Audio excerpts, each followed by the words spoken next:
بھائیو، سوال ہوا ہے کہ قبر کے اندر جب مردے کو دفنا دیا جاتا ہے تو کیا نبی کریم صلی اللہ علیہ وسلم آتے ہیں؟ ہر قبر کے اندر آتے ہیں؟ تو بعض بھائی یہاں سے اس حدیث سے اشارہ لیتے ہیں، جو کہ حدیث صحیح سند کے ساتھ موجود ہے، کہ فرشتے آ کر کہتے ہیں ما کنت تقول بہذا الرجل، اس آدمی کے متعلق تو کیا کہتا ہے، تیرا کیا خیال ہے؟ تو وہ کہتے ہیں بہذا الرجل کا لفظ استعمال ہوا ہے، لہٰذا نبی علیہ السلام ہر قبر کے اندر آتے ہیں۔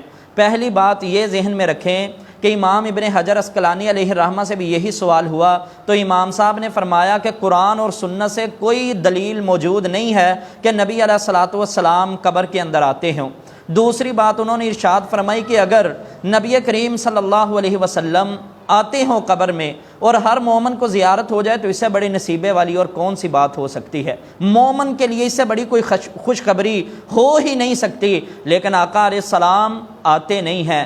اور جو انہوں نے کہا کہ بعض لوگ بہذا الرجل سے استدلال کرتے ہیں، بے شمار قرآن اور سنت کے اندر، احادیث کے اندر ایسے دلائل ہیں کہ انسان بہت دور، لیکن وہاں پر قرآن کے اندر بھی اور احادیث کے اندر بھی حاضر رجل کے لفظ استعمال ہوئے ہیں۔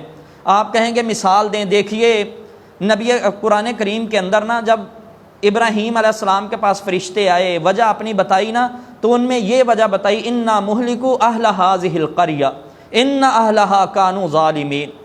یہ غالباً سورہ نمبر 31 ہے، اس کی آیت نمبر 29 ہے۔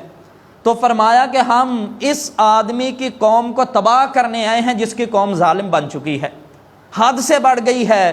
تو میرے بھائیوں، یعنی مراد لوط علیہ السلام کی قوم تھی نا، تو لوط علیہ السلام سدوم میں ہیں، ابراہیم علیہ السلام فلسطین میں ہیں، لیکن قرآن میں الفاظ ہذہ القریہ ان اہلہا کانوا ظالمین۔ اسی طرح ہرقل فلسطین کے اندر ہے، اسے نبی علیہ السلام کی جب خبر پہنچی نا کہ ایک مکی شخص نے نبوت کا دعویٰ کر دیا ہے، کہنے لگا جو مکے کا قافلہ ہے میرے پاس لانا۔ جب لائے گئے نا لوگ، تو کہنے لگا تو تم میں سے ایکم اقرب نسبا بہذا الرجل۔ اب نبی علیہ السلام مکہ میں ہیں، وہ فلسطین میں ہے، استعمال الفاظ کیا کر رہا؟ بہذا الرجل، ایکم اقرب نسبا بہذا الرجل، تم میں سے جو زیادہ قریبی ہے نسب کے لحاظ سے اس شخص کے، مراد کون؟ حضرت محمد الرسول اللہ صلی اللہ علیہ وسلم۔ اب نبی علیہ السلام مکہ میں، وہ فلسطین میں 810 کلومیٹر کا فاصلہ ہے، لیکن وہ الفاظ استعمال کر رہا ہے بہذا الرجل کے۔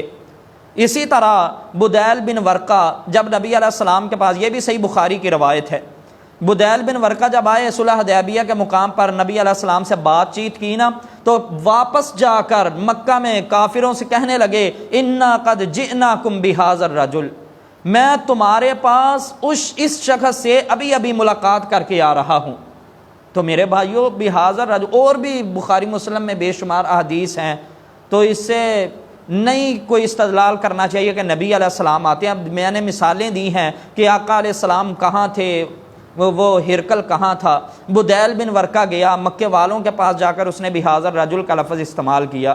لوط علیہ السلام سدوم میں ہیں، ابراہیم علیہ السلام فلسطین میں، وہاں قرآن نے ہذہ القریہ، فرشتوں نے یہ لفظ استعمال کیا کہ اس بستی کو تباہ کرنے، حالانکہ وہ بستی بڑی دور ہے۔